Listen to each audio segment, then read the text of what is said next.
Aí, pessoal, estamos retornando aí para o segundo bloco, né, do dia 23 de novembro, de Direito Civil. E agora a gente precisa estudar alguns casos específicos de responsabilidade objetiva, né? Vamos ver alguns casos específicos aqui de responsabilidade objetiva. Não é propriamente de responsabilidade, né, pela teoria do risco integral, não, né? Risco integral é só nuclear e ambiental. O que a gente vai estudar agora são alguns casos de responsabilidade objetiva. Mas, nesses casos que a gente vai estudar, como não é de teoria do risco integral, existe sim exclusão da responsabilidade, principalmente pelo caso fortuito ou força maior, né? Então, nos casos, a partir de agora, havendo sim caso fortuito ou força maior, fica excluída a responsabilidade. Bom, o primeiro caso que eu queria comentar com vocês é a responsabilidade pelo fato da coisa ou do animal. Responsabilidade pelo fato da coisa ou do animal. Quando se fala em responsabilidade pelo fato, se quer, né, responsabilizar aí por uma ocorrência futura causada aqui pela coisa ou por um animal. Né? Então, responsabilidade pelo fato é a responsabilidade, né, o dever de indenizar por uma ocorrência futura causada aí pela coisa ou pelo animal. E claro que, nesses casos, a responsabilidade será ou do proprietário dessa coisa ou do animal, né, proprietário da coisa ou do animal, ou então, ao menos, do guardião dessa coisa ou do animal. É o que fala para a gente o artigo 936 do Código Civil. Ele fala lá, o dono, o proprietário, ou detentor, né, do animal ressarcirá o dano por esse causado, se não provar culpa da vítima ou força maior. Né? E aí, uns exemplos bem tranquilos. Olha lá, responsabilidade pelo fato da coisa. O meu avô, ele tinha uma rural antiga, né? Aquela rural Willys antiga, que era aquela caminhonete, né, furgãozinho bastante pesada, né? E ele estacionava esse furgãozinho na garagem da casa dele, que era um pouquinho inclinada, em direção à rua, né? E ficava estacionada essa rural Willys na garagem da casa dele, uma certa inclinação para a rua. E aí, certa vez, ele parou o carro lá, e o carro estava parado lá, e se estava parado em local inclinado, era porque ele tinha, de fato, puxado o freio de mão. Não sei se puxava ou se apertava um pedal, e travava o carro, né? Fazia o freio de estacionamento. E do nada, então, esse carro começou a andar, né? E como tinha inclinação em direção à rua, ele começou a andar em direção à rua, bateu no portão da casa do meu avô, estourou o portão da casa do meu avô, cruzou a rua, bateu no portão do vizinho de frente, do outro lado da rua, mas de frente, estourou o portão do vizinho da casa da frente, entrou na garagem do vizinho e bateu na parede da sala do vizinho, causando vários trincamentos aí e quebra até do vidro, da janela, da porta, né? Isso é um caso típico de responsabilidade pelo fato da coisa. Responsabilidade pelo fato da coisa. Meu avô provavelmente puxou sim o freio de mão, tanto é que o veículo estava assim parado. Se não tivesse puxado, o veículo nem teria ficado parado naquela posição, porque tinha uma inclinação para a rua. E muito provavelmente, ninguém nem sabe, porque o carro era muito antigo aí, né? Nem se deram o trabalho de ver por quê, mas muito provavelmente esse freio falhou, ou ele fatigou, né? E o carro, então, perdeu esse freio, né? E ele, então, se deslocou, em razão da inclinação da garagem, para a rua e causou todos esses danos. Danos ao próprio carro, ao portão do meu avô, mas era do meu avô, proprietário do carro, então, né, não gerou propriamente responsabilidade civil. Mas quando cruzou a rua, bateu no portão do vizinho, estourou o portão do vizinho, entrou na garagem dele, bateu na parede, quebrou o vidro da janela e da porta, causou danos a terceiro. E quem tem que indenizar esses danos? Claramente o proprietário da coisa, ou, se não, o proprietário guardião, né, quem estava se valendo daquela coisa aí.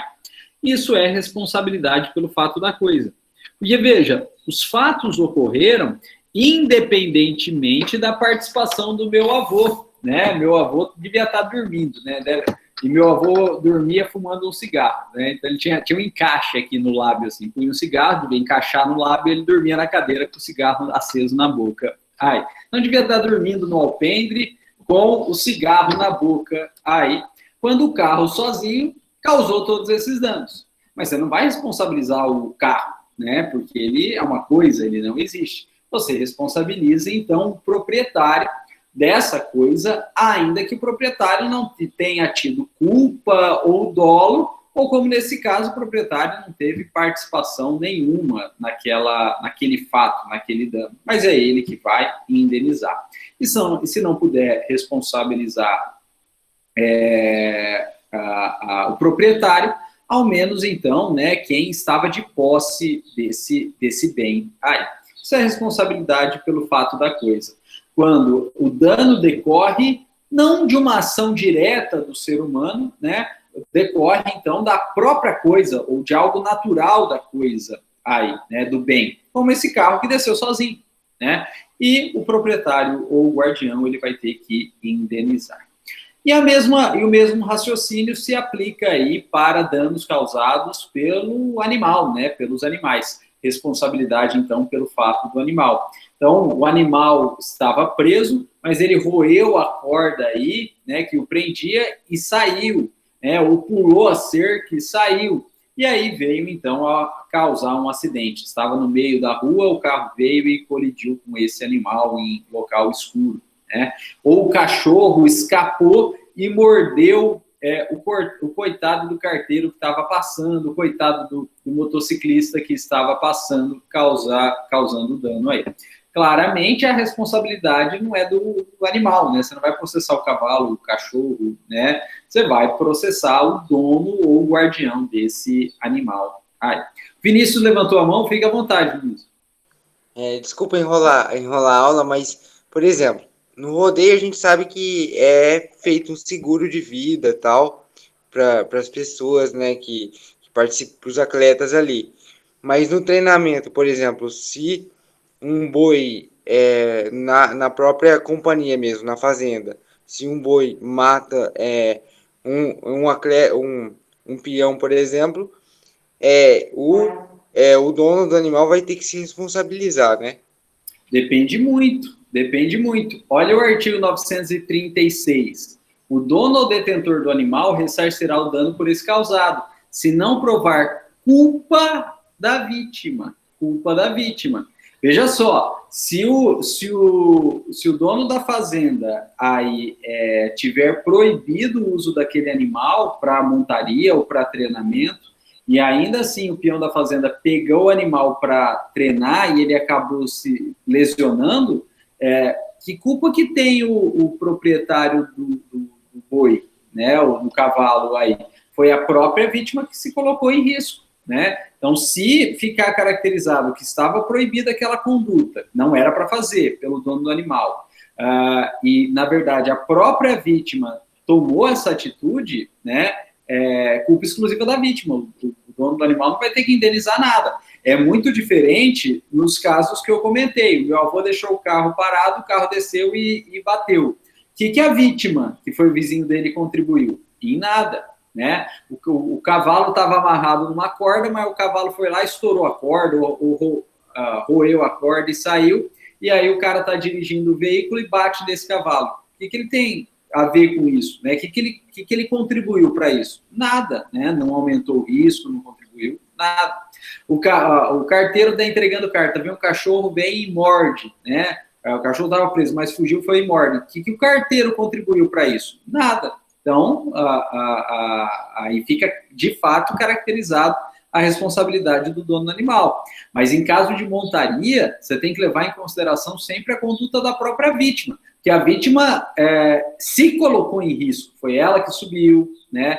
Foi ela que pegou o animal, ela que preparou o animal, ela que subiu nesse animal, ninguém obrigou ela a fazer isso. Então, tem que esse lado da autocolocação em risco. E o artigo 936, ele é claro em mandar o dono do animal, o detentor do animal, ressarcir, se não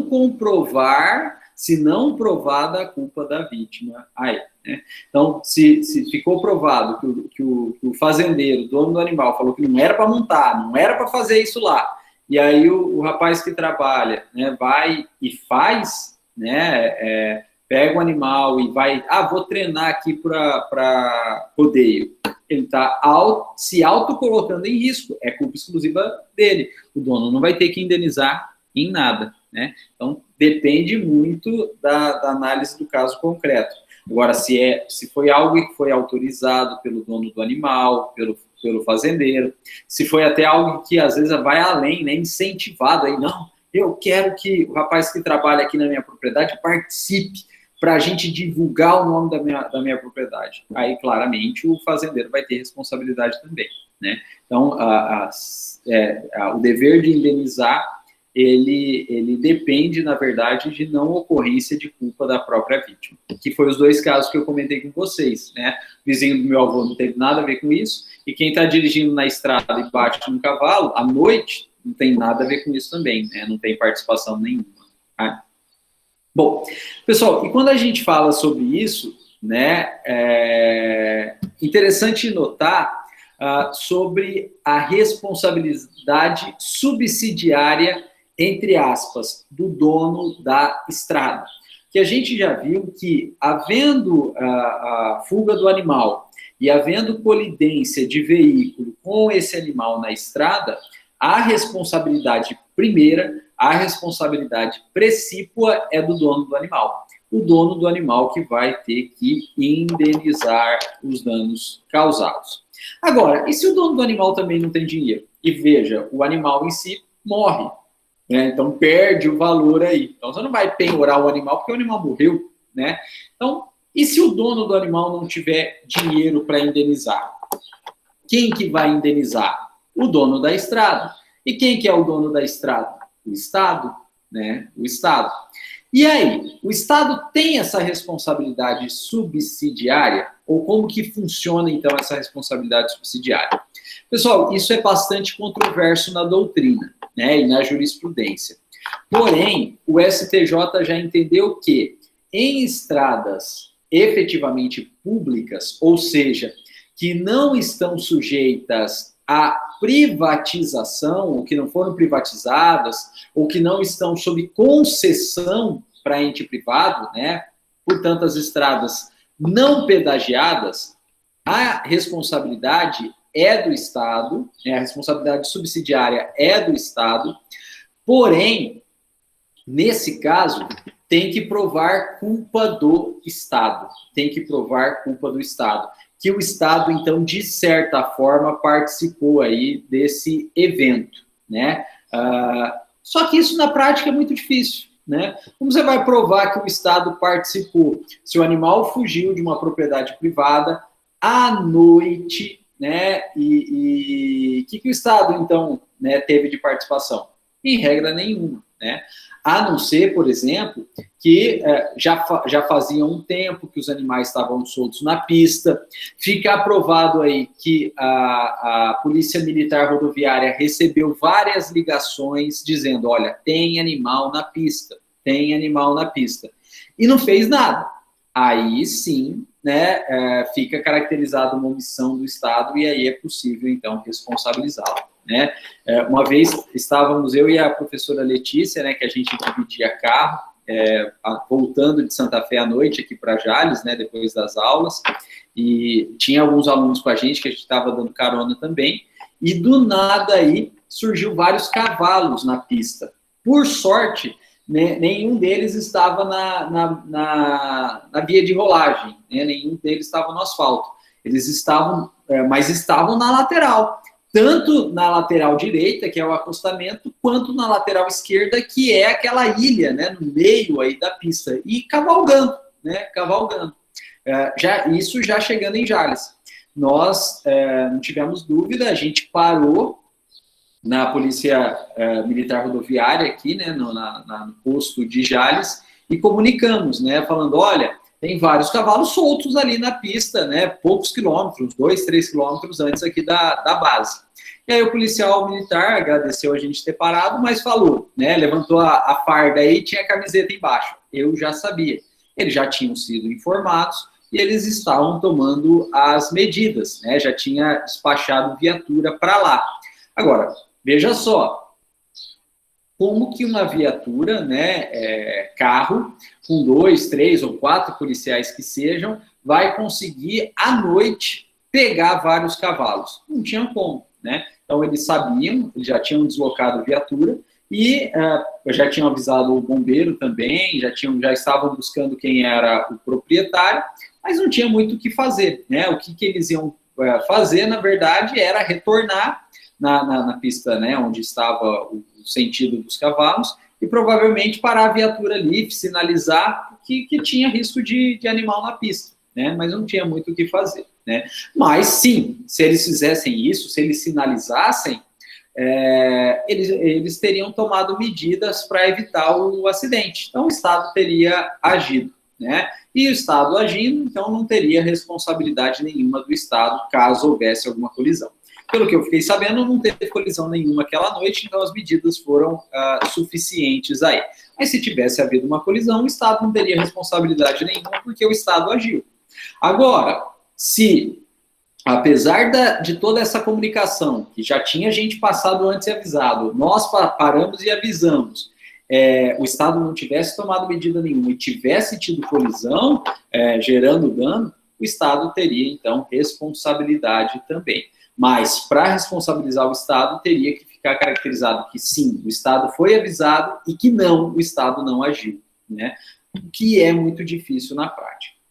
Agora, nas estradas pedagiadas, né,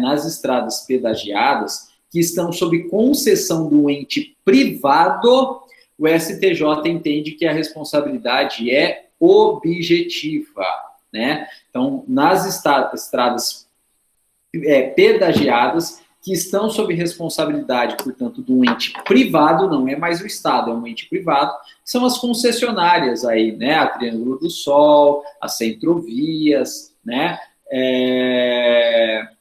a responsabilidade dessas concessionárias é objetiva.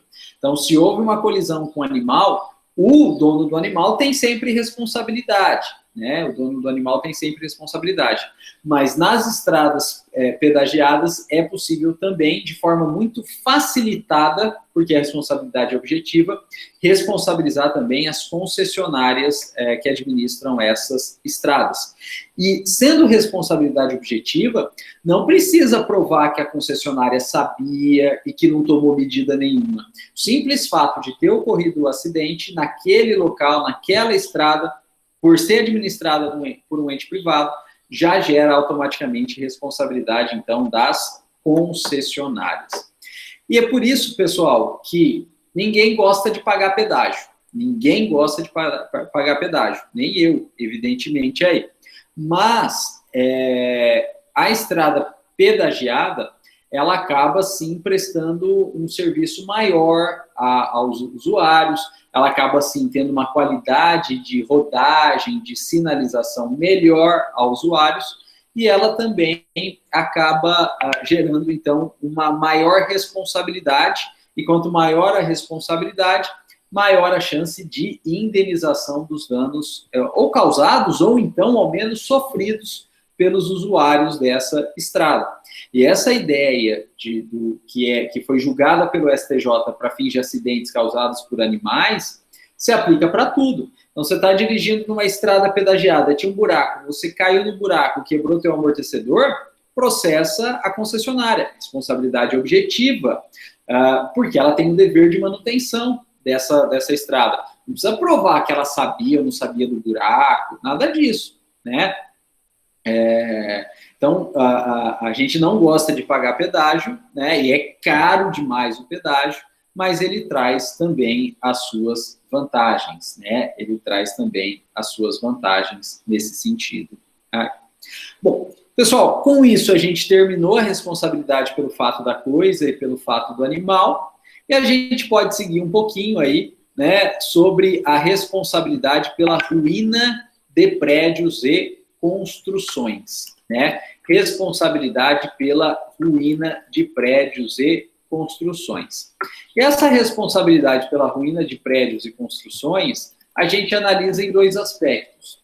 Primeiro, é a responsabilidade da construtora, responsabilidade pela construtora, por danos no prédio, em razão da má qualidade de materiais ou da construção em si, causando, então, danos ao próprio proprietário, né? A construtora fez o imóvel, né? Fez o prédio, vendeu, o proprietário comprou, e esse imóvel aí, ele começa a apresentar danos e começa a gerar prejuízos ao próprio proprietário.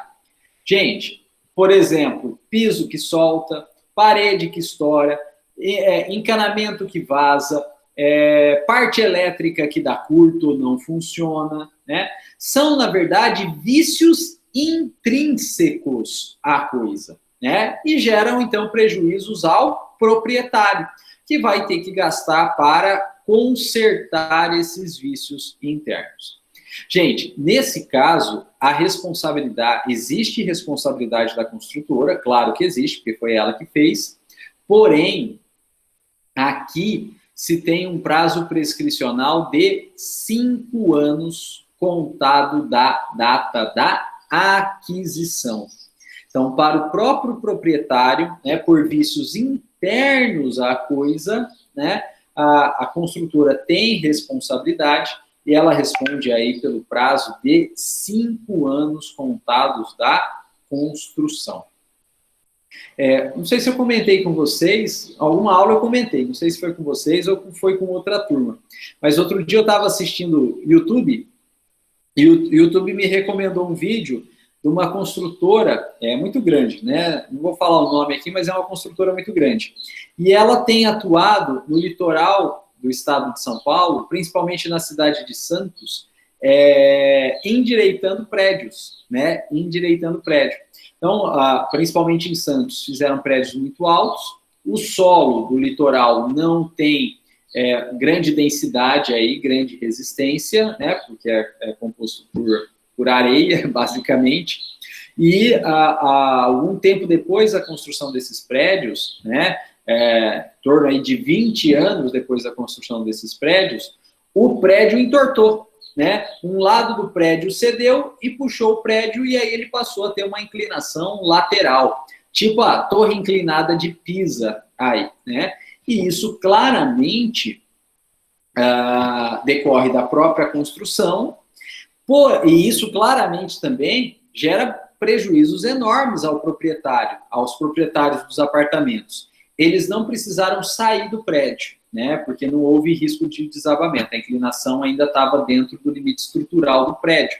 Mas, por exemplo, alguém aqui do nosso interior está com um dinheirinho sobrando e resolve comprar um apartamento lá no litoral.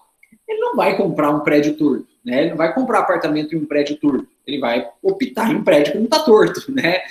E, consequentemente, os apartamentos do prédio torto têm uma desvalorização enorme, ninguém compra. E se ninguém compra, cai o preço, né? E isso, claro, gera um prejuízo muito grande ao proprietário, né? Despenca o valor do preço. E aí, então, esses condomínios contrataram a construtora que fez o vídeo, e a construtora fez o vídeo para divulgar a técnica dela em desentortar prédio. Então, eles cavucam toda a fundação do prédio, cortam as colunas do lado em que cedeu, instalam macacos hidráulicos, né, e levanta o prédio. Aí reforça recupera a coluna que foi cortada, né, tira o macaco e tampa as fundações do prédio, né? Aterra de novo as fundações do prédio. E o prédio fica perfeito, né? E quem contrata essa construtora é o próprio condomínio, né? E, portanto, as expensas dos condôminos. E fiquei pensando, né? Mas não dá para responsabilizar a construtora? Dá, ou daria, se o fato que a inclinação tivesse ocorrido dentro do prazo de 5 anos, né? Então, não é que não haja responsabilidade da construtora. Há, claro que há, né? A construtora do prédio, claro que há. Mas, na verdade, passados 20 anos, quando o prédio aí inclinou, já tinha prescrito, né? Já tinha prescrito aí a indenização contra a construtora. E quem diz isso para a gente, né, é o artigo 618 do Código Civil.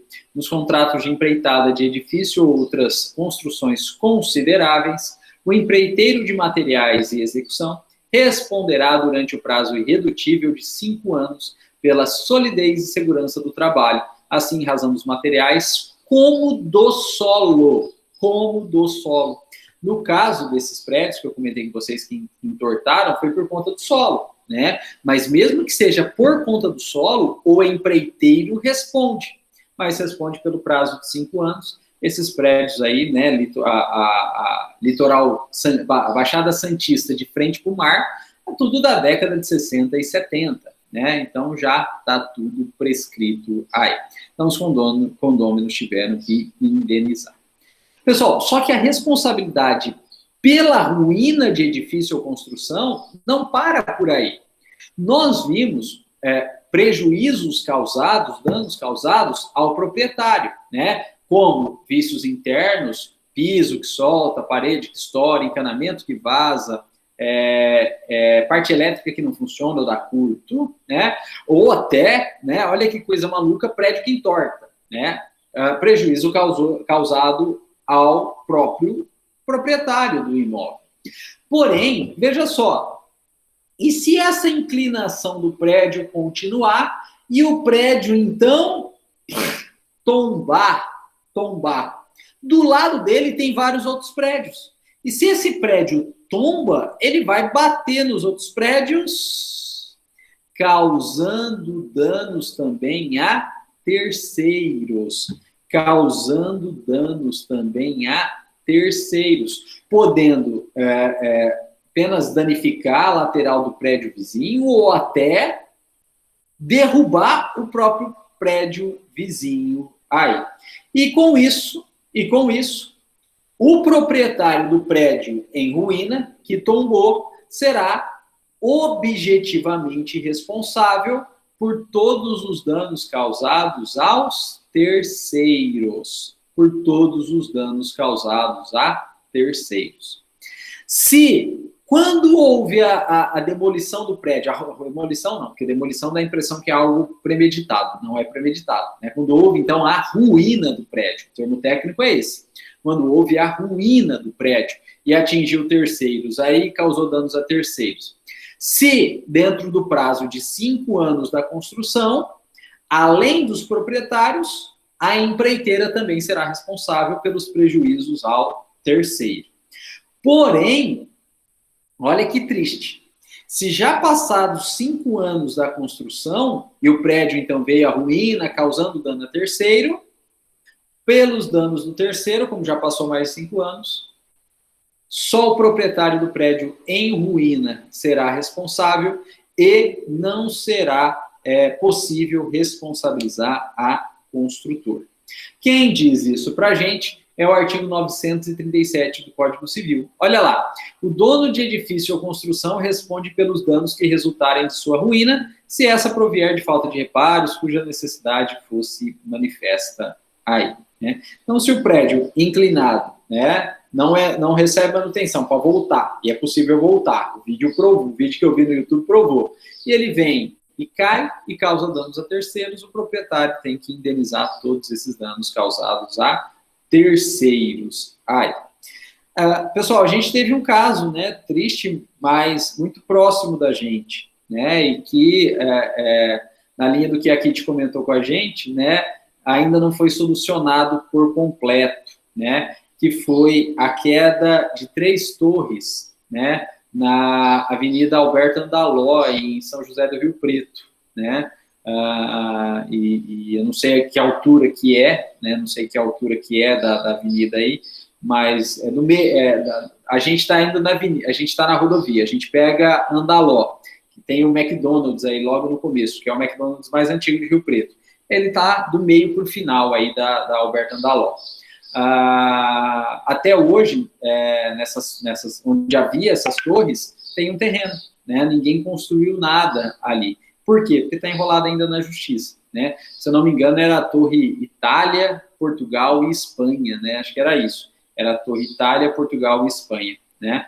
Uma das torres cedeu e tombou, e aí as torres eram, na parte de cima, eram independentes, mas na parte de baixo, eram ligadas por uma sobreloja, né? Ela era ligava as 3 torres uma sobreloja aí, e com isso caiu, né? A torre, acho que a Torre Itália caiu, atingiu prédios vizinhos, atingiu a rua, estourou toda a tubulação de água e esgoto do município, né, principalmente lá em Rio Preto, que é realmente municipal, a SAI, igual é em Santa Fé, né, não tem Sabesp, SAI, né, que é municipal, SAEV, Rio Preto acho que é SAEV, né, Santa Fé que é SAI, mas é uma empresa pública municipal aí. Com isso, a sobreloja ficou completamente destruída e, por conta disso, teve que demolir as 2 outras torres, né, Portugal e Espanha. Isso gerou, então, prejuízo para os proprietários, mas gerou prejuízo para terceiros, inclusive para a municipalidade, porque todo o sistema de saneamento básico aí daquele quarteirão explodiu, né? E quem teve que indenizar foi os proprietários. Na época, não tinha passado mais de 5 anos, né? Então a construtora foi responsabilizada também. Só que a construtora já tinha falido, né? Já não tinha um gato para puxar pelo rabo. Então quem pagou toda a indenização foi os proprietários, né? Eles foram prejudicados porque perderam o imóvel, pagaram o imóvel, perderam o imóvel e estão tendo que pagar indenização ao entorno. E para arcar com essas indenizações, aquele terreno, né, o terreno dos prédios, muito valioso, na frente da Avenida Alberto Andaló, está penhorado, né, está enrolado aí nesse processo até hoje, né, e por conta disso não foi construído nada naquele local até hoje, né. Acredito que não tenha sido, né, já faz, em razão dessa pandemia até, faz bastante tempo que eu não vou para Rio Preto, né, mas a última vez que eu passei por lá, o terreno estava baldio, né, existiam alguns outdoors colocados ali, mas se você passasse pela calçada e desse uma olhada no mato do terreno, ainda via ferros, né, colunas de ferros cortados, né, com os ferros para cima, assim, por todo o terreno que era a fundação dos prédios, né, edifício Itália, Portugal e Espanha. Né, foi uma judiação. Isso aí já faz uns 20 anos ou mais, né? Já faz uns 20 anos ou mais que isso aconteceu. Então, é bastante triste. E também, né, na linha que a Kitty comentou aí, a coisa envolveu muito dinheiro, né? E que eram edifícios de alto padrão, né? Muito bem localizados. E aí nos processos, né? Porque não foi um só, nos vários processos que foram decorrentes desse fato, descobriu-se até corrupção aí de servidores do Poder Judiciário, né? Então, a coisa foi uma coisa foi puxando a outra e a coisa ficou bem feio aí. Então, teve caso de corrupção de servidores do Poder Judiciário e, se eu não me engano, até um juiz, né? Até um juiz aí, não lembro o nome, também se eu lembrasse eu não ia falar, mas não lembro.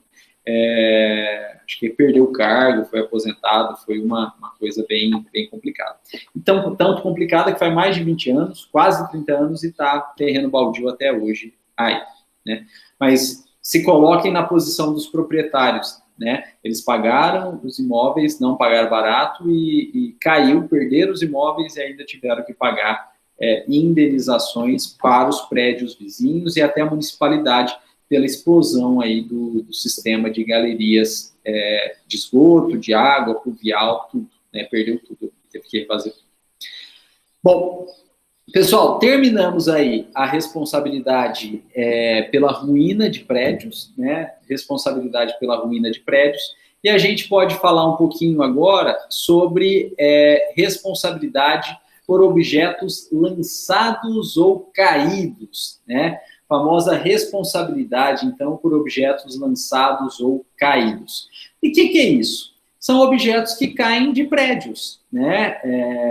Uma casa térrea não faz tanto sentido assim, né? Apesar de ser possível, por exemplo, cai uma telha aí, né, do telhado, né? Mas o habitat natural, né, desse tipo de responsabilidade são prédios são edifícios, né? Ou chamado condomínios edilícios, né? Condomínios edilícios. Aí são os prédios de apartamento ou prédios de salas comerciais, os condomínios edilícios. Por quê? Porque se cai alguma coisa do prédio,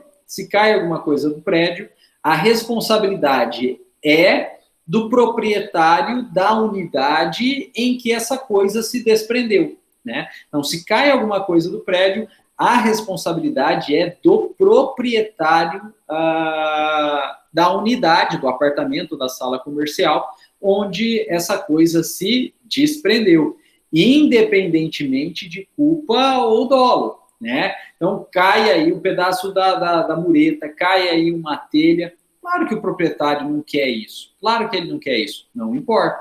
Se caiu e causou dano, a responsabilidade é do proprietário dessa unidade, sem dolo e sem culpa, pelo simples fato da coisa ter caído da unidade dele. Agora, a gente há de convir que, na prática, é muito difícil você conseguir localizar de onde caiu aquela coisa. Se é um pedaço da própria estrutura do prédio, você procura onde está faltando e você acha a unidade. Mas se não é pedaço da estrutura do prédio, você não vai conseguir localizar o que era, né? Um objeto qualquer que caiu, pode ser de qualquer apartamento, pode ser de qualquer sala comercial.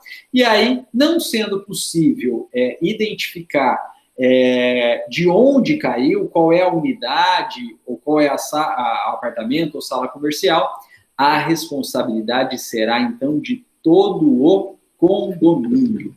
A responsabilidade, então, será de todo o condomínio. Se puder localizar, é do proprietário da unidade de onde saiu o bem. Se não puder localizar, é de todo o condomínio. Então, todo mundo que tem unidades, apartamentos ou salas comerciais, né, vão ter que contribuir para o pagamento dessa indenização, né? O condomínio, pessoal, ele não tem personalidade jurídica, né? Porém, ele tem capacidade postulatória, tanto no polo ativo quanto no polo passivo. Não tem personalidade jurídica, mas ele tem capacidade postulatória e, portanto, ele pode sim estar no polo ativo ou no polo passivo de uma demanda. Nesse caso, ele vai ser processado, o condomínio vai ser processado. Então, ele vai estar no polo passivo da demanda e o condomínio vai ser condenado. Só que o condomínio não tem renda própria. Na verdade, o dinheiro do condomínio, ele é, na verdade, um rateio de todos os condôminos, de todos os proprietários dos apartamentos ou das salas comerciais. E, na prática, então, essa indenização vai ser rateada entre todos os condôminos. Antes de eu abrir para o Vinícius, deixa eu contar para vocês 3 causos aí, né? Que aconteceu comigo quando eu morava em São Paulo, né? A gente morava num prédio, inclusive um ex-aluno aí passou no prédio, né? E achou legal o prédio, tirou foto, postou no Instagram e eu vi. Aí eu mandei para ele, falei, olha, eu morei nesse prédio, né? Aí ele tirou depois mais fotos e me mandou. O prédio, ele fica bem na Praça da Liberdade, lá em São Paulo, no metrô Liberdade. E quem já teve oportunidade de ir lá nos finais de semana, tem uma feirinha, né, de tudo ali, de antiguidades, de manufaturas, de comida, né? Então é um lugar muito frequentado aí aos finais de semana, que o prédio fica bem na frente da Praça da Liberdade e nessa praça onde é feita a feirinha. E nós morávamos aí no 23º andar, bastante alto, né? E uma vez deu uma chuva muito grande e o prédio tinha 25 andares e a gente morava no 23º, no 23º, então tinha mais 2 andares acima. E uma vez deu uma chuva muito grande e estourou um vidro lá em cima, ou no 24º, ou no 25º andar, e a nossa sacada no 23º ficou cheio de vidro. Mas claro que todo o vidro não caiu só na nossa sacada, né? Uma parte caiu na nossa sacada e uma parte foi cair lá embaixo, né? E se esse pedaço de vidro atinge uma barraca ou uma pessoa, né? Deus queira que não, mas mata essa pessoa. No mínimo fere, né? Mas pode matar essa pessoa, né? Não sei de onde caiu. Eu sei que a minha sacada ficou cheia de vidro, né? Provavelmente é do 24º ou do 25º.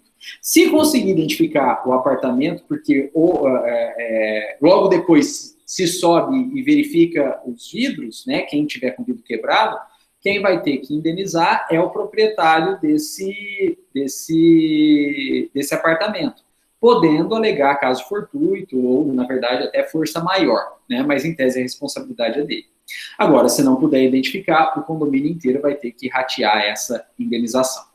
A segunda coisa, pessoal, é que teve uma outra vez, eu dividi apartamento, né, morava com a minha irmã, e ela tinha vários vasinhos na sacada, né? Vários vasinhos, assim. Então, tinha violeta, aquelas vasinhos pequenininhos, né? Mas cheio de vasinhos aí na sacada. E outra vez deu uma chuva, né? Muito forte, e a gente até estava olhando pela janela aí, né? E aí deu um relâmpago muito forte, deu para ver os vasinhos, estavam na janela. Aí logo em seguida deu outro relâmpago muito forte e os vasinhos já não estavam lá, né? Isso no 20º andar. Então eles caíram lá de cima, né? Eles caíram lá de cima e ou caíram na alguma sacada de baixo ou caiu na Praça da Liberdade aí. Claro que com a chuva, em chuva, né? Em razão da chuva, não tinha ninguém passando ali embaixo. Então, ninguém foi ferido, porque não tinha ninguém ali, mas poderia eventualmente ser ferido. E aí a responsabilidade, né, seria do dono do apartamento, nós, se conseguisse provar aí, né, de onde que veio os vasinhos, né, mas na prática não conseguiria, porque o vasinho não tinha nome, né, tava lá, Rodrigo do apartamento 2301, acho que era isso, 2306, né, não tinha, né? Não tinha legenda, não tinha etiqueta, não tinha nada, né? Então não conseguiria responsabilizar, e aí claramente, né, o vaso veio de algum lugar, atingiu alguém ali embaixo do prédio, veio do prédio. Não conseguiria provar de onde veio, aí a responsabilidade seria do condomínio como um todo, né? Diferentemente desse caso, do primeiro caso do vidro, no segundo caso a gente agiu com culpa, né? Omissão. Pode ter o vasinho na sacada? Até pode, mas se vai ter começou a fechar o tempo, uma chuva, a gente tinha que ter tirado esse vaso, né? E nem passou pela nossa cabeça, acabou ficando lá e caiu, né? Vários dos vasinhos aí. Nós não tivemos dolo, mas nós tivemos culpa por negligência, né? Imprudência não, né? Porque não foi algo colocado ali na chuva. Foi algo que não foi retirado, né, em razão da chuva. Então, é uma negligência. A gente deveria ter tirado aí, nós não tiramos. Então, teve culpa aí. Não tem caso fortuito, não tem força maior. Aí é culpa por negligência mesmo, nossa, né? Mas nós não ficamos sabendo de nenhum caso aí, né? Inclusive, depois que a gente percebeu isso, eu até desci correndo lá para ver, né, mas não achei nenhum vaso. Então, acho que nem caiu lá embaixo, acho que deve ter caído alguma sacada aí, não sei onde foi parar. Mas eram vasinhos pequenos, mas do 23º andar, se caísse lá embaixo, ia fazer um estrago mesmo. Pessoal, e o outro caso, e o terceiro caso, antes de morar nesse apartamento no 23º andar, eu morava num apartamento, uma kitnet menor, né, no terceiro andar, né, no terceiro andar. E foi então quando a minha irmã mudou para lá, né? E aí não dava para a gente continuar numa kitnet, a gente foi para o apartamento maior lá em cima, né? No 23º andar. E um dos motivos da gente ter que ir para o apartamento maior foi porque, como eu estava morando sozinho, eu tinha um monte de mania, né? Então eu chegava da rua, eu tirava o sapato fora do apartamento para não entrar de sapato no apartamento, e aí depois eu pegava esse sapato, né, e colocava ali na entrada da kitnet, né, perto da porta. E uma vez a minha irmã foi entrar e ela tropeçou nesse sapato, quase caiu, né? E aí ela pegou o meu sapato e ficou puta, porque estava no meio do caminho, e jogou aí para fora do prédio, né? Jogou pela janela. Só que, como era terceiro andar, né? Como era terceiro andar, foi tranquilo a queda desse sapato aí. E, na verdade, esse apartamento não era para a praça, era para o fundo do prédio. Então, ele caiu na laje aí da garagem do prédio, né? E aí só dá, eu chegando, procurando meu sapato, não sabia onde estava, aí olhando pela janela vi meu sapato, né, em cima da laje da garagem. Aí eu desci, fui falar com o zelador, tive que pegar a escada, né, subir no telhado e pegar o meu sapato. Aí, claro que eu não falei pro zelador que minha irmã que jogou, eu falei que caiu, né, eu falei que caiu. Mas veja, nesse terceiro caso existe dolo, né, não de lesionar alguém, mas de praticar a conduta, né? Aí é um caso ainda mais grave, porque houve dolo, né? Minha irmã, claro, não queria lesionar ninguém, ela queria me sacanear, né? Mas ela não queria lesionar ninguém. Mas ela agiu de forma consciente, com vontade de arremessar aquele sapato para fora. Se eventualmente o sapato cai na cabeça de alguém, tá lá o zelador limpando a laje, cai na cabeça dele o sapato e machuca, né? A responsabilidade é nossa, né? Por dolo, né? Por dolo. Se vai conseguir provar, acho difícil, né? Acho difícil, né? Que provavelmente minha irmã nem olhou pela janela para jogar, ela simplesmente arremessou, né? Então não dá nem para saber de onde veio e tal. Mas, né, responsabilidade por dolo. Se não provar de onde vem, o condomínio como um todo vai ratear a indenização. Né? O condomínio como um todo vai ratear a indenização. Então era isso aí que eu queria comentar. Aí o Vinícius está com a mão levantada, fica à vontade, Vinícius. Não, é que eu queria relatar um caso que uma youtuber brasileira, depois de ter estourado aí, tá até no YouTube o vídeo. Ela viajou pro exterior, né? E ela viu que o prédio era grande. Então ela teve a ideia de gravar um vídeo tacando uma cadeira para baixo do prédio. Então ela não só tacou a cadeira dolosamente e produziu a prova contra ela. Ela foi até detida pela polícia do país. Eu não sei qual país que era, mas tá no YouTube, é só procurar. YouTuber que tacou a cadeira lá que vai achar. E Nesse caso consegui identificar, né? Consegui identificar. Ela mesma se identificou, né? ela mesmo se identificou. Mas se não, aqui no Brasil, pelo menos, o condomínio como um todo teria que ratear essa indenização. Pessoal, então terminamos aí essa responsabilidade por objetos lançados ou caídos, e a gente pode dar sequência aí e analisar agora a responsabilidade por fato de terceiro, né? Responsabilidade por fato de terceiro, né? E, pessoal, essa responsabilidade por fato de terceiro, ela ocorre quando, né, filhos ou tutelados praticam um ato. E como os filhos ou tutelados são menores de idade, a responsabilidade não é deles, filhos ou tutelados, porque são menores de idade. A responsabilidade é do pai ou tutor. Né? Então, responsabilidade pelo fato de terceiro, porque alguém pratica a conduta, mas quem pratica a conduta não é responsável pela indenização dos danos causados pela conduta. Quem vai ser responsabilizado é outrem, né? Então, a gente tem alguém praticando a conduta e outrem, um terceiro, que não é quem pratica a conduta, sendo responsabilizado por ela, né? Então, o filho, o tutelado menor de idade pratica o ato e quem vai ser responsável é o pai ou tutor, ou os pais, né, ou tutores. Pessoal, agora, claro, isso só faz sentido quando, né, o filho ou tutelado for menor de idade, né, tiver menos de 18 anos. Porque se o filho ou tutelado já for maior de idade, primeiro que não vai ter mais tutela, né, porque se é maior de idade não vai ter mais tutela. E sendo maior de idade, ele tem responsabilidade própria e autônoma, né? E aí a responsabilidade é integralmente dele, né? O causador sendo maior de idade não vai responsabilizar outrem, não vai responsabilizar terceiro. É o que diz para a gente aí, pessoal, o artigo 932. Ele fala lá, são também responsáveis pela reparação civil os pais pelos filhos menores que estiverem sob sua autoridade e em sua companhia. Né? E inciso 2, o tutor e o curador pelos pupilos ou curatelados que se acharem nas mesmas condições. Então, sob sua autoridade e em sua companhia. Ai. Pessoal, até agora nenhuma novidade, né? Até agora nenhuma novidade.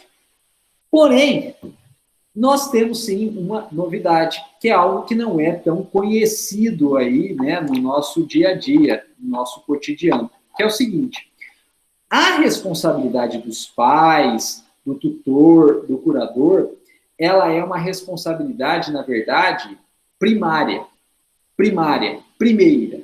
Então, o filho menor, o tutor menor, o tutelado menor, praticou um ato que gerou dano, não é ele, filho menor, tutelado menor, que vai indenizar. São os pais ou tutelados, né, tutores, né, pais ou tutores.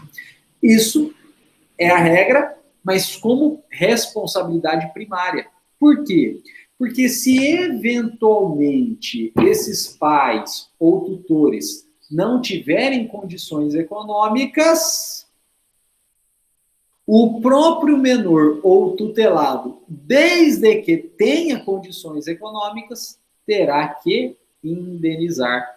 Então, na verdade, quando se fala, então, de responsabilidade por ato de terceiro aos pais ou aos tutelados, está se dizendo de responsabilidade primária. Mas isso não significa, de fato, como as pessoas pensam, exclusão da responsabilidade do menor ou do tutelado. Não há exclusão. É que, na prática, se tem, na verdade, uma responsabilidade secundária, uma responsabilidade subsidiária. Então, primeiro, quem tem o dever de indenizar? Pai ou tutelado, ou tutor. Mas se o pai ou tutor não tiver condições, pensa-se em responsabilizar o próprio menor ou tutelado, mas de forma, então, subsidiária, em um segundo momento, desde que esse menor ou tutelado tenha, de fato, patrimônio. E se tiver patrimônio, o menor ou tutelado vai ter que indenizar. Pessoal, quando eu falo sobre isso, as pessoas costumam perguntar, professor, mas o pai ou tutor não vai ter patrimônio e o menor ou tutelado vai ter? Sim, sim, né? Por exemplo, aí, olha só, o menor recebeu uma herança, né? O menor recebeu herança. E o menor pode receber herança? Pode. Por exemplo, já havia morrido o sexo frágil, que é o pai. Já havia morrido o sexo frágil, que é o pai. E aí, então, depois da morte do pai, morreu o avô paterno. O patrimônio do avô paterno não vai mais para o pai, porque ele já está morto. Mas a parte que caberia ao pai vai para o menor. E como o pai já está morto, o menor que herda. E o menor passa a ter patrimônio dele menor. Porque veio, então, da herança do avô paterno que faleceu depois do pai. Ou, não precisa ir tão longe, às vezes faleceu o pai, né? O menor já recebeu a herança do pai, e aí o menor passa a ter patrimônio sim, né? E como faleceu o pai, esse menor, então, ele está sobre responsabilidade única e integral da mãe.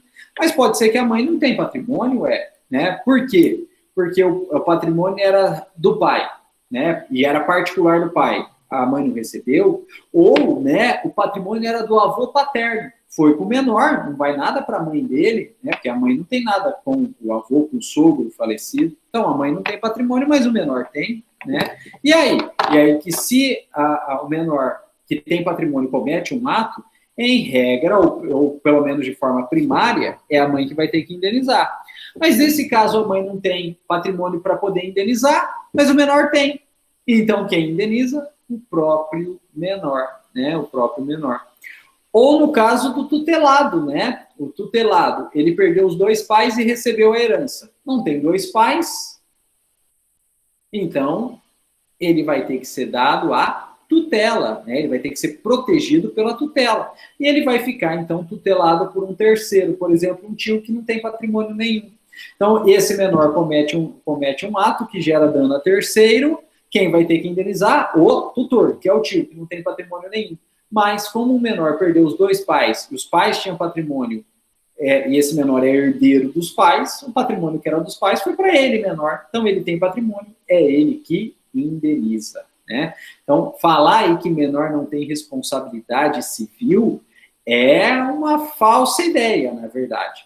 O menor não tem responsabilidade civil é primária, porque quem se responsabiliza por ele, menor, né, é o pai ou o tutor. Mas o menor tem responsabilidade civil? Tem. Subsidiária, e desde que ele tenha patrimônio, mas ele tem sim responsabilidade civil.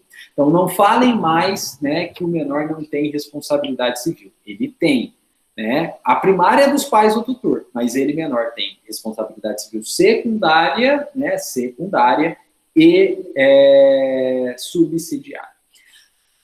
Agora, pessoal, o menor ele não tem, aí não tem mesmo responsabilidade penal, né? Porque o menor ele é inimputável, né? Ele não tem responsabilidade penal. Isso é verdade. O menor ele não tem responsabilidade penal. Responsabilidade civil ele não tem responsabilidade penal porque ele é inimputável. Mas veja que mesmo no âmbito penal, ainda que não tenha responsabilidade penal porque ele é inimputável, ele tem responsabilidade que não é penal porque ele é inimputável.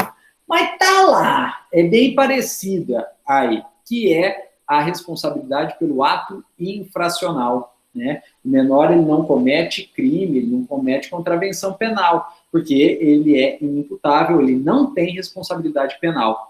Mas muito próximo disso, o menor tem sim responsabilidade, que é pelo ato infracional, né? Ato infracional. E aí vocês vão perguntar, professor, o que é o ato infracional? Pessoal, ato infracional é um eufemismo. Não dava para falar que o menor cometeu crime ou contravenção penal ou infração penal porque ele é inimputável. Mas aí a gente precisava criar um termo que tivesse lá bem parecido, mas que não gerasse tanto impacto. Então a gente criou o termo, a legislação criou o termo, o ECA criou o termo, ato infracional. E o que é o ato infracional? Não é o crime, não é a contravenção, não é a infração penal. Não é, porque o menor é inimputável. É o ato tipificado como crime, como contravenção ou como infração penal. Então, não é crime, não é contravenção, não é infração penal. É o ato tipificado como crime, contravenção ou infração penal. Aí vocês vão perguntar, senhor, qual que é a diferença? Na prática, nenhuma. Na prática, nenhuma, né? Porque é uma responsabilização que se assemelha muito ao penal, mas não podia usar a mesma terminologia, porque o menor não comete crime aí. Então a gente teve que usar um eufemismo, um termo que significa na prática a mesma coisa, mas que gera um impacto bem menor. Agora, claro, o processo e as penas são diferentes também, né?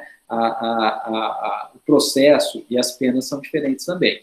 O processo é previsto no ECA e tramita numa vara da infância e juventude, né? E as penas aí são chamadas de medidas socioeducativas, né? Ou medidas protetivas, né? Mas, no fundo, são penas, né? Também são sanções aí. Tudo é eufemismo, né? Tudo é eufemismo para evitar problema. Mas responsabilidade penal o menor não tem. Ele tem responsabilidade por ato infracional. Mas o menor tem responsabilidade civil. Subsidiária, desde que tenha patrimônio. Mas tem responsabilidade civil, sim. E, pessoal, para a gente terminar, né?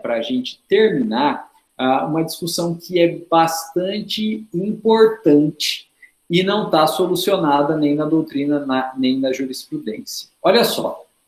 Se a gente for analisar a literalidade do artigo 932, a gente vai ver que ele fala o seguinte, olha, 932, são também responsáveis pela reparação civil os pais pelos filhos menores, que estiverem sob sua guarda e em sua companhia. Veja só, se o menor ele está sob guarda de ambos os pais, se ele está sob companhia de ambos os pais no momento em que ele pratica o ato que gera dano a terceiro, não há dúvida que a responsabilidade é também de ambos os pais, né? Então, o pai vai ser responsável e a mãe vai ser responsável, a mãe, o pai, ambos vão ser responsáveis. Por quê? Quando da prática do ato, estava sob a autoridade, guarda dos dois e companhia dos dois. Aí não tem dúvida. A dúvida está, em razão da terminologia usada pelo artigo 932, inciso 1, quando o menor ele está sob guarda de um, está sob companhia só desse um, e pratica o ato lesivo a terceiro. Será que a responsabilidade é só de um, que detinha a guarda ou que o menor estava em companhia quando da prática do ato lesivo, ou a responsabilidade é também do outro pai, que não detinha a guarda e que não estava, né, diretamente em companhia, né, em convivência com esse menor? E a resposta é: existem as duas correntes. Existem as duas correntes. Tem uma primeira corrente que, pela interpretação restritiva dos termos do artigo 932, inciso 1, entende que, como o 932, inciso 1, é expresso em falar sob sua autoridade e em sua companhia, a responsabilidade é só do pai, né, do genitor, que detinha de fato a guarda e que de fato estava na presença do menor quando da prática do ato lesivo, e o outro pai não teria responsabilidade nenhuma, né? Então, só o pai que detinha a guarda portanto, que estava em companhia é que vai ser condenado a pagar a indenização. O outro genitor não teria responsabilidade nenhuma. E existe uma segunda corrente, né, que dá uma interpretação, na verdade, ampliativa ao artigo 932, inciso 1, né? Dá uma interpretação aí ampliativa ao artigo 932, inciso 1, né? Dizendo que, sob sua autoridade, né, é algo além da própria guarda, né? O simples fato de ser genitor, ainda que não detém guarda, exerce, sim, autoridade sobre o menor. E, como autoridade, tem também dever de educação. Então, deveria ter educado esse menor para que ele não praticasse esse determinado ato aí, né? Então, dá uma interpretação ampliativa. E nessa segunda corrente, pela interpretação ampliativa, a responsabilidade, então, seria de ambos os genitores, né? Tanto daquele que está sob a guarda formal ou em companhia imediata ao menor, né? E também do outro genitor, que não teria guarda formal, que não teria companhia direta do menor.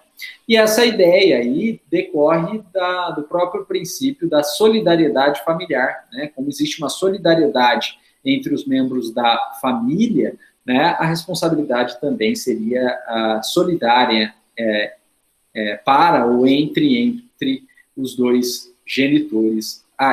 E aí vocês vão perguntar: professor, o que prepondera? Não faço a menor ideia, né? E o que eu sempre digo aí, a gente, como operador do direito, principalmente como advogado, vai seguir a corrente que melhor interessa para a gente, né? Que melhor interessa para a gente. Não há dúvida que o genitor que detém a guarda e que estava em companhia direta é responsável. Esse cara, né, não tem como ilidir a responsabilidade dele, não tem como fugir da responsabilidade dele, né? Então, se ele detinha a guarda formal e ele estava em companhia, não tem jeito, ele vai responder, né? Agora, o outro genitor, né? O outro genitor, se a gente está advogando para ele, outro genitor, a gente vai adotar a primeira corrente, dar uma interpretação restritiva ao 932, inciso 1, e falar: olha, o 932 é claro que só quando está com autoridade, guarda e companhia. Então, a responsabilidade é só do outro, né? Só de quem estava exercendo a guarda mesmo. O meu cliente, que é o outro genitor, que não tinha a guarda, que não estava naquele local, não vai ter responsabilidade nenhuma. Agora, se a gente está advogando pelo pai, né, pelo genitor que detinha a guarda, né, que estava em companhia, a gente vai adotar a segunda corrente. Por quê? Que a gente vai ter que pagar, não tem jeito, custo fixo, não tem como fugir. Mas se a gente joga a responsabilidade para o outro também, divide aí, né? Dá uma chance aí, dá uma cortada aí, né? Dá um rateio aí no valor da indenização, né? Então, é bom saber as duas correntes, porque a gente não sabe quem que vai contratar a gente, né? Então, tem essas duas correntes aí. Isso não está definido ainda na doutrina e na jurisprudência, né? Tem as duas correntes aí. E por que não está definido? Porque vai ter gente alegando as duas correntes sempre, né? Então, o advogado do outro genitor que não detém a guarda alega sempre a primeira. O advogado do genitor que detém a guarda alega sempre a primeira. Alega sempre a segunda. Então, todo processo vai ter essa discussão, né? E aí também, dependendo da peculiaridade do caso, que o juiz vai dar uma decisão aí, né? O que eu penso, gente, é que vai depender, na verdade, da possibilidade do outro genitor que não detinha a guarda influir na conduta do menor. Então, veja, o genitor não detinha a guarda, mas ele tinha, sim, uma convivência com o menor, né? Então, ele tem um dever de educação, então, ele tem responsabilidade também. Agora, o outro genitor, circunstâncias aí da vida, nem mora no mesmo país que o menor, né? Paga pensão, paga tudo direitinho, né? Não é algo ilícito, não é algo ilícito. Mas, por circunstâncias da vida, o genitor foi obrigado a morar em outro país, né? E aí não tem convivência diária com o menor. Cumpre todas as obrigações, né? Exercendo aí o dever de alimentos, exercendo o direito de visita, né? Claro que não é algo frequente, que é outro país, mas exerce aí. Aí fica difícil responsabilizar esse outro genitor, né? Ele não tem, de fato, convivência, né? Ele não tem, de fato, convivência. Não que ele não tenha dever de educação, ele tem. Mas, claro que isso acaba ficando mitigado pelas próprias circunstâncias que a vida impôs a essa família, né? E que continua sendo família, claro, né? Então, depende muito da peculiaridade do caso concreto aí, né? Por isso que tem essas duas correntes e vai ter decisões divergentes, né? Não vamos falar conflitantes, né? Mas pelo menos divergentes sempre, que as peculiaridades da vida, né? Principalmente no direito de família, são muito grandes. Bom, pessoal, terminamos então a responsabilidade por ato de terceiros, vimos como se delineia a responsabilidade do menor como subsidiária, né? A responsabilidade dos pais. E agora a gente pode falar um pouquinho sobre o último tipo, né, importante aí da responsabilidade civil, inclusive dado ao adiantado da hora, né, que é a responsabilidade médica, né, ou o que se convencionou chamar mais recentemente aí de direito médico, né. Gente, isso sempre existiu, desde o Código Civil de 1916, inclusive, a gente tem uma edição autografada aí, né, pelo Clóvis Bevilacqua, né, ao professor Cury, né, o Clóvis Bevilacqua colocou lá, ao meu querido professor Eduardo Cury, pelas lições aprendidas e que me permitiram escrever o Código Civil de 1916, né, o professor Cury aí já está na cátedra há muito tempo. Né? Tem lá na biblioteca da Unifunec a edição aí, né, com dedicatória do aluno Clóvis Bevilacqua ao professor Cury, né? Isso já existia, né, responsabilidade do médico aí há muito tempo, desde o Código Civil de 2002, desde o Código Civil de 1916, né? Mas atualmente, como a classe médica é tida como uma classe privilegiada, economicamente falando, que a formação do médico é algo caro, e uma vez formado o médico, sim, ele tem um rendimento aí, né, uma receita, um ganho muito acima do padrão ou da média da sociedade brasileira, essa classe acabou ficando visada, né, por nós advogados, né,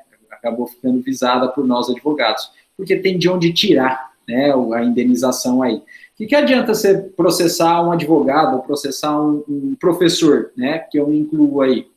Você pode até ganhar, né, pode até ganhar, mas a chance de vir a receber é muito menor, porque o advogado, o professor, não tem a renda que tem um médico, né? Então, processar um médico acabou sendo um filão aí da advocacia, porque tem de onde tirar, tem dinheiro para pagar a indenização. E em razão disso aí, essa responsabilidade do médico acabou ganhando aspectos até midiáticos aí, né? E a ponto, né, da gente criar um novo ramo do direito, né, que é o direito médico, né, que está em moda hoje em dia, o direito médico. O que é o direito médico? Né? O direito médico é a responsabilidade do médico, né, surgiu pelo menos como responsabilidade do médico, e aí acabou tendo uma ampliação, né, passando aí por direito a tratamento à saúde, né, a revisão de contratos de plano de saúde, no âmbito da saúde privada, mas também, né, o acesso a tratamentos médicos, medicamentos, cirurgias, enfim, no âmbito da saúde pública também, que é o famoso SUS, né? Então teve essa ampliação. E a partir disso também, né, ampliou-se também para a área de seguros, né, a área securitária, de seguros profissionais, né? Como o médico passou a ser muito visado, né? O médico passou a ser muito visado em ações de indenização, porque tem dinheiro, as seguradoras também viram aí um mercado, né? Um filão de mercado de vender seguro para médico, né? Seguro profissional ao médico. Se ele comete algum erro médico, né? E ele é condenado a indenizar, ele tendo seguro profissional, quem vai ter que indenizar é a seguradora. Né? Então a gente tem toda uma área não nova, mas com contornos novos, que é o direito médico, a partir aí, né, de uma situação fática que foi o médico ser visado economicamente pelos operadores do direito, né, por nós advogados. Bom, pessoal, como que funciona a responsabilidade do médico? A regra, pessoal, a regra é que a responsabilidade do médico ela é subjetiva por culpa profissional. Ou seja, o médico ele responde com ou por dolo, quando ele age por dolo, e tem, portanto, a consciência e a vontade de lesionar o paciente, né?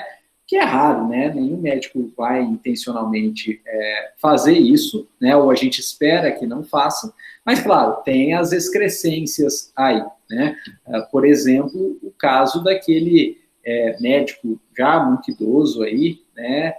Que era muito famoso, e é muito famoso ainda, no âmbito da embriologia e da inseminação artificial, que foi o Roger, né, que né, ele está vivo, muito doente, mas está vivo, Roger Abdel Maci, né, em que ele sedava as pacientes e no momento aí em que ele ia colher óvulos, né, para fins de reserva ou fecundação, ou quando ele ia implantar embriões já fecundados, né, no útero das pacientes aí, por inseminação artificial, ele acabava, então, abusando sexualmente dessas pacientes. O que é, né, o abuso sexual mediante fraude, né, o abuso sexual mediante fraude, né, ou estupro mediante fraude, né, estupro mediante fraude, que é um tipo próprio aí de violência sexual. E ele, então, foi processado, porque a partir do momento que uma das mulheres abusadas teve coragem de tornar isso público, várias outras mulheres também relataram o fato, né, tornaram o fato público, e dada a quantidade de mulheres que tinham a mesma versão, né, digamos, entre aspas, versão, isso foi, claro, tido como verdade, né, isso foi tido como verdade, e ele foi condenado por vários estupros mediante fraude, em concurso material, porque eram várias pessoas diferentes aí, né? E até teve uma discussão se podia caracterizar crime continuado ou não, porque era um bem jurídico, né, de elevada alçada, né, que é a dignidade sexual, né? E, enfim, né, independente de ter tido crime continuado ou não, a pena que ele pegou foi imensa, né? E ele está cumprindo a pena. né? Então, casos, né, excrescências aí, né, claramente doloso, né? A gente teve recentemente a discussão aí do estupro culposo. Não existe estupro culposo, é a figura típica, mas pelo que a gente viu aí, não teve essa terminologia empregada nem na manifestação do promotor, né, no caso da Marina Ferrer, nem na decisão do juiz. Isso foi algo que a mídia criou para dar também um pouco de repercussão, né? Mas, sim, aquele caso da Marina Ferrer precisa, sim, ser investigado, tanto pelo Conselho Superior do Ministério Público, quanto pelo CNJ, né, Conselho Nacional de Justiça, aí, né, precisa, sim, ser investigado. E pela OAB também, pela conduta do advogado, né? Todos os órgãos aí, das classes profissionais envolvidas, têm, sim, que investigar aquela conduta, né? Mas o termo estupro culposo, isso não foi expressamente constado de nenhuma manifestação processual, nem do promotor, nem do juiz na sentença. Tecnicamente, o que se teve foi a absolvição por falta de prova, porque não ficou demonstrado que o autor em tese, né, o autor em tese, porque ele foi absolvido, o autor em tese sabia que ela estava sob influência aí de psicotrópicos, né? Não ficou provado que ele sabia do fato, né? Não ficou provado que ele sabia do fato. Bom, mas não é estupro mediante fraude, né? Porque não foi ele que colocou o psicotrópico, é estupro de vulnerável, né? Seria estupro de vulnerável.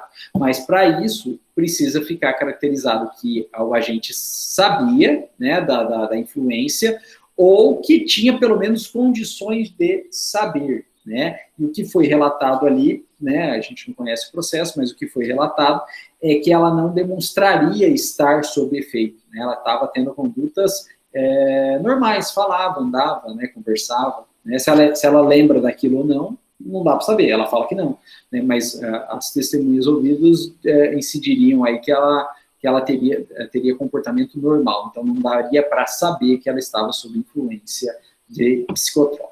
Mas voltando aqui, pessoal, tirando essas excrescências aí, como é o caso do Roger Abdelnaci, que agiu dolosamente, né, não se espera que o médico faça isso, né, não se espera que o médico faça isso, então o dolo aí, em tese, é raro, né, mas uma culpa aí por imprudência, né, por negligência ou por imperícia é sim possível, né?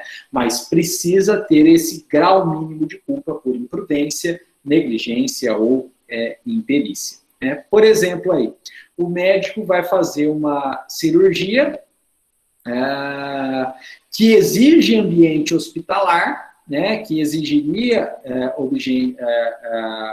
ambiente hospitalar, portanto estéril, mas ele fala, olha, não quero fazer no ambiente hospitalar, ou por conta do coronavírus, não quero ir no hospital para não me contaminar. E aí ele opta, então, fazer essa cirurgia no próprio consultório dele, que, por mais limpo que seja, não é um ambiente estéril, né, como é um ambiente hospitalar, né, uma sala cirúrgica hospitalar, e esse paciente, então, vem a contrair uma bactéria, né, uma infecção, e isso causa lesão ao paciente, ou até infelizmente, a morte desse paciente. Esse médico agiu de forma imprudente, né? Ele agiu claramente de forma imprudente. Ele até tinha um fundamento, não quero ir para o hospital por conta da contaminação do coronavírus. Até tinha, mas ao realizar a cirurgia em um ambiente não estéril, né, ele sim agiu de forma imprudente, né? Então, ele tem culpa no resultado aí, que foi a lesão corporal até a morte desse paciente. Outro exemplo, o médico aí, ele não tem habilitação para realização de cirurgias, por exemplo, no trato digestivo, né, no trato digestivo. Ele é médico, mas ele é um clínico geral, ele não tem especialização em cirurgia digestiva. E aí ele fala, eu li na internet aqui, né, na internet aqui, peguei uns livros aí, dei uma olhada e vou fazer uma cirurgia bariátrica no paciente. Ele não tem conhecimento técnico, né, ele pode até ter, né, conhecimento técnico, Mas veja, não basta ter, né? A gente precisa de prova, né? A gente precisa de prova que ele tem. E a prova são os cursos, são os certificados, as habilitações, né? Pela Sociedade Brasileira de Cirurgia, né? Pela Sociedade Brasileira de Gastroenterologia, né? A gente precisa do certificado, a gente precisa de prova aí, né? E, portanto, se ele realiza essa cirurgia, e essa cirurgia ela é mal sucedida aí, abre a costura ou tem refluxo, isso gera algum tipo de dano ao paciente, né? O médico responde, né, por culpa dada a sua imperícia, né? E, pessoal, é muito comum cirurgia por laparoscopia no trato digestivo eventualmente vier a furar, né, cavidades abdominais, né, ou até a pleura do pulmão, que é a pele que reveste aí o pulmão. E furando, vai abrir espaço, né, para a entrada de bactérias, gerando possível contaminação, e vai gerar possibilidade de derrame de líquidos de um órgão em outro. Já pensou? Furou o estômago, gerando, então, extravasamento de suco gástrico, que é altamente ácido, e que é derrubado, então, sobre o pulmão, que eventualmente esteja furado, furou o pulmão também, e aí esse suco gástrico entra nos alvéolos pulmonares, né? Entra nos alvéolos pulmonares. E como é ácido, ele vai digerir os próprios alvéolos pulmonares, gerando, então, uma incapacidade respiratória muito grande, né? O médico não tinha habilitação para realizar aquela cirurgia, né? Imperícia, ele responde aí por culpa profissional na modalidade imperícia, porque ele não tinha conhecimento técnico, né? Ou então, outro exemplo, né? O médico também responde por negligência, né? Então, a pessoa vai aí no posto de saúde, o médico, dada a quantidade de serviço que ele tem, nem examina o paciente e receita lá uma cibalena, né? Um Dorflex aí, né? Um AS, né? Um Anador, e põe o paciente embora, vai para casa que você vai ficar bom. Aí depois, no dia seguinte, o paciente volta lá reclamando de agravamento dos sintomas. O médico de novo não examina, né? E aí aumenta a dose da cibalena. Não, toma agora 2 cibalenas que vai estar de boa aí, e manda o cara embora. Aí no terceiro dia o paciente volta, né? Já resgatado pelo SAMU, né? E aí não tem mais o que fazer com esse paciente, porque ele estava aí com uma infecção muito grande, ele estava com uma doença muito grave, e como o médico nem examinou, não se descobriu a tempo de salvar esse paciente. O médico responde também por culpa profissional, por negligência, né? É caso típico de negligência aí. Mas veja, que tem que ter ao menos culpa, seja por imprudência, seja por negligência, seja por imperícia, tem que ter ao menos culpa do médico. Do contrário, ele não vai ser responsabilizado. Então, por exemplo, o paciente chegou lá chegou lá na unidade de saúde.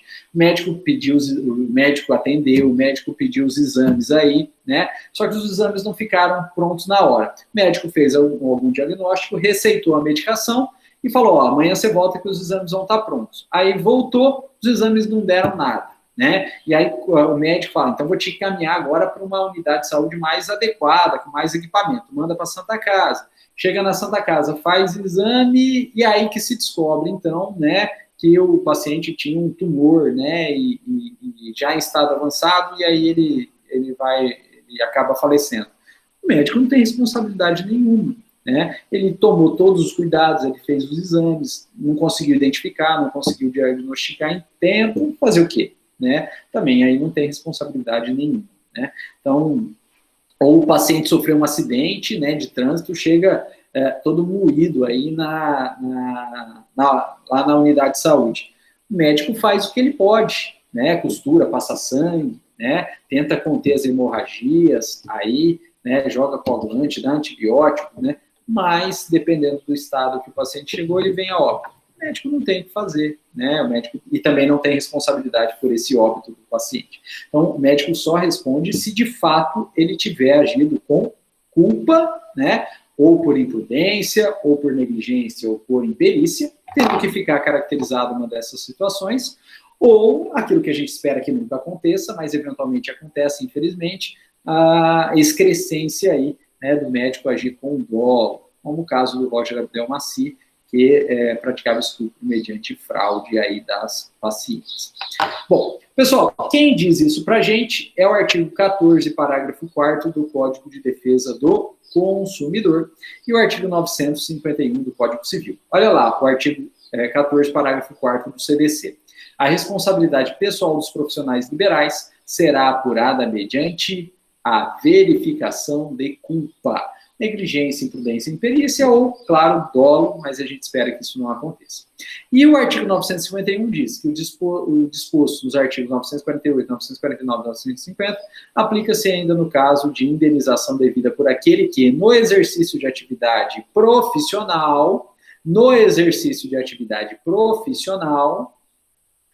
por negligência, imprudência ou imperícia, ou seja, por culpa, tem que ter culpa, causar a morte do paciente, agravar-lhe o mal, causar-lhe lesão ou inabilitar-o para o trabalho. Veja, pode ser morte, pode ser agravar a situação ou o quadro clínico, pode ser causar lesão, pode ser inabilitação. Tanto faz o tipo de dano, mas todos eles dependem, no exercício da profissão, que haja culpa, ao menos culpa por negligência, imprudência ou imperícia. Né? Então, esses são os dois dispositivos aí que trabalham essa questão da culpa profissional.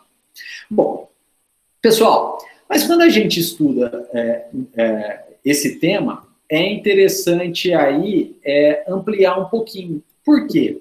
Porque o paciente, claro, ele pode ter essa lesão em decorrência da atuação do médico, mas o médico, a pessoa do médico, ele só vai ser responsabilizado se ficar caracterizado o dolo ou culpa desse médico.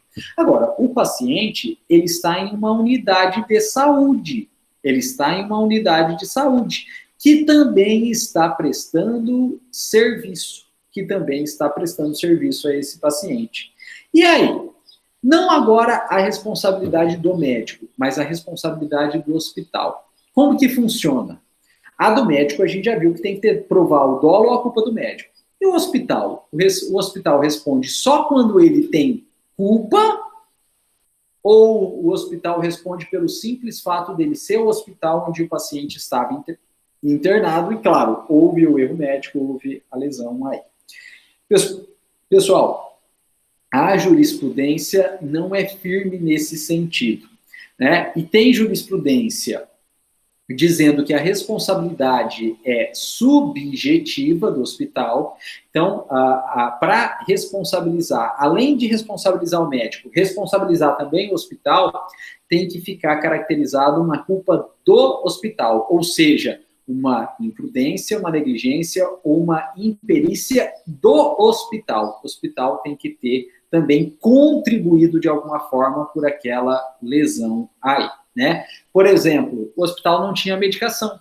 Então, o paciente caiu no hospital, né? O médico aí até queria dar a medicação, mas o hospital não tinha medicação. Negligência do hospital, né? Por não ter aquela medicação, né? Ou, por exemplo, olha só, o médico até dá a receita correta, né? Tem que aplicar 10 miligramas de adrenalina. E aí, estava escrito lá, 10 miligramas. Mas os funcionários do hospital, enfermeiros ou técnicos de enfermagem, em vez de dar 10 miligramas, olha ali e fala, a letra do médico é feia. Não é 10, ele se escreveu aqui 100. Né? A letra é tão feia, não consegui entender que é 10, está escrito aqui 100. A pessoa aí, né, em vez de aplicar 10, aplica 100 miligramas de adrenalina. Em vez disso fazer o coração voltar a bater, isso gera, na verdade, um batimento tão forte com arritmia e parada cardíaca e leva a óbito. Né? Negligência, no sentido de não ter comunicado ao médico, ou perguntado ao médico qual era a dosagem correta, imprudência por já estar agindo aí, né? E até, apesar de não ser exigível esse grau de conhecimento técnico, uma imperícia, né? Porque de 10 para 100 é uma distância muito grande, né? Então era para soar aí um alarme na cabeça da pessoa. Então, claro, tem um grau de culpa, o hospital vai responder, né?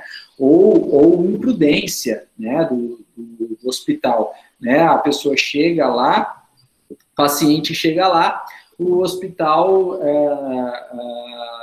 não recomenda, não faz nenhum tipo de exame, já manda para a sala cirúrgica. É caso cirúrgico, abre lá, né? Mas, eventualmente, podia ter. Se o caso é urgente ou emergente, ou emergência, tudo bem, aí, beleza, não tinha outro jeito, vamos abrir.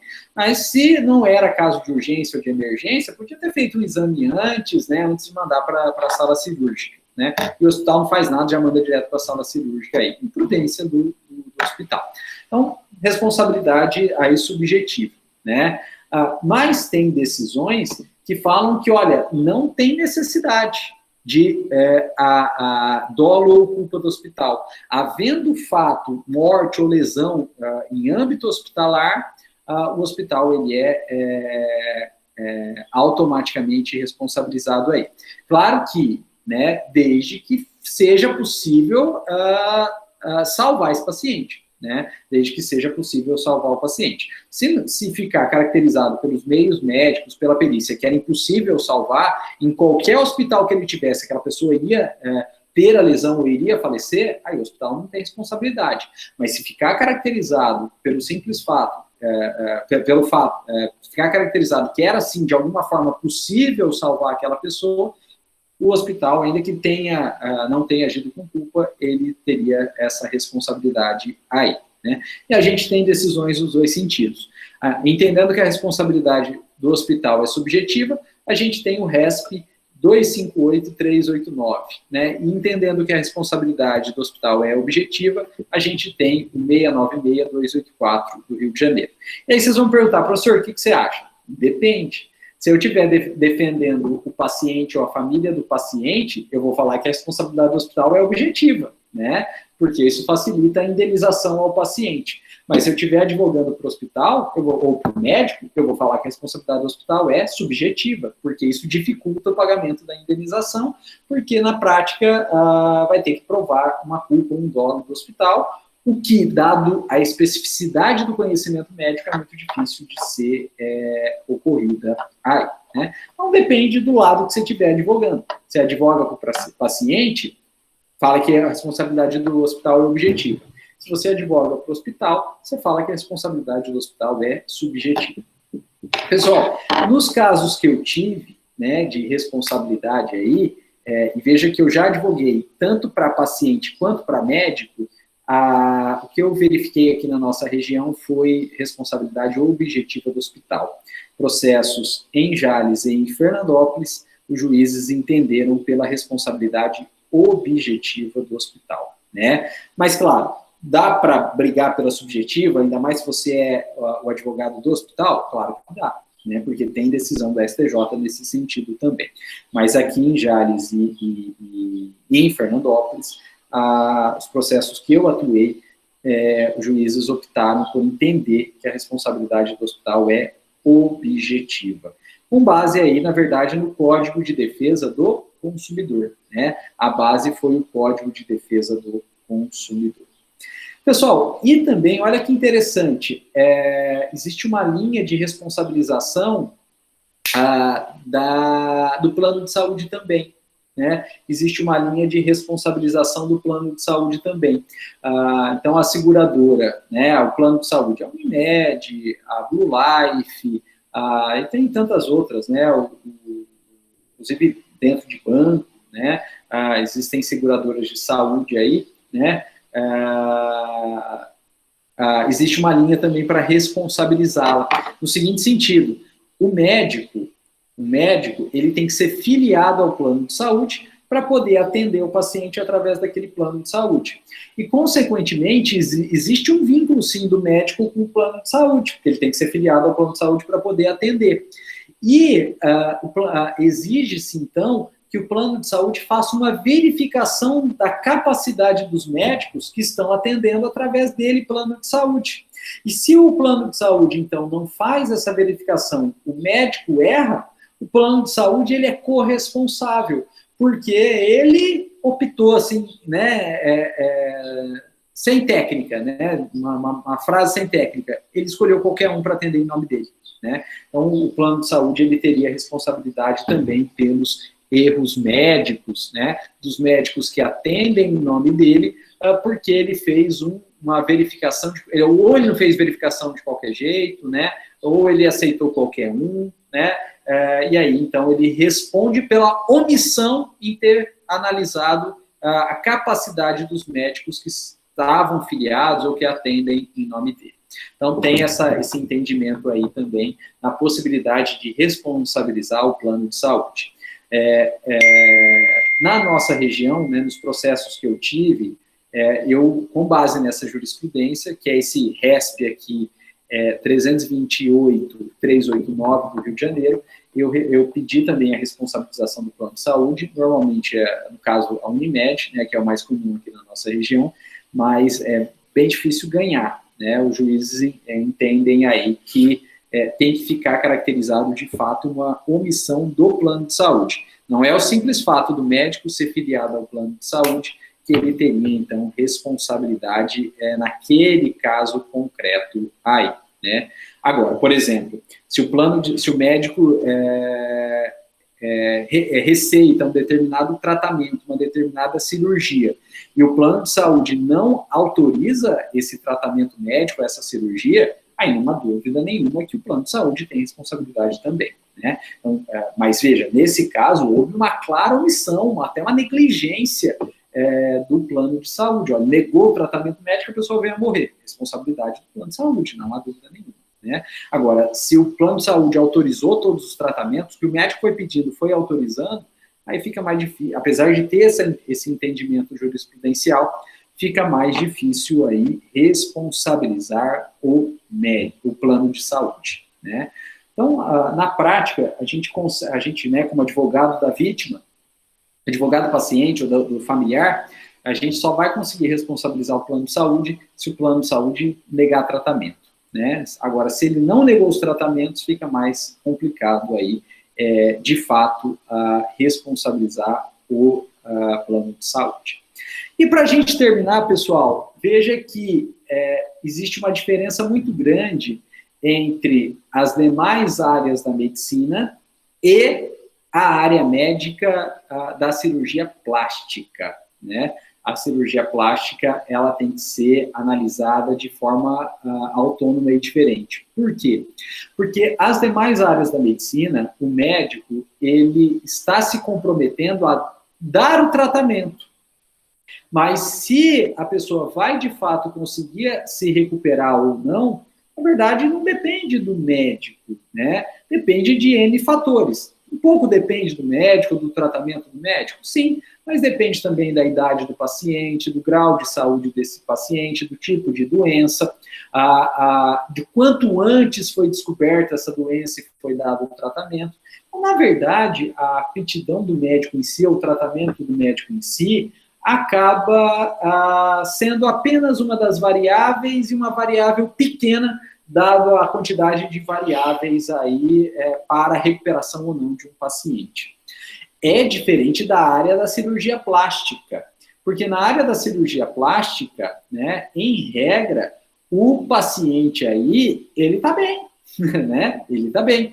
E ele procura o médico estando bem, visando uma melhora, não da sua saúde em si, mas de aspectos estéticos.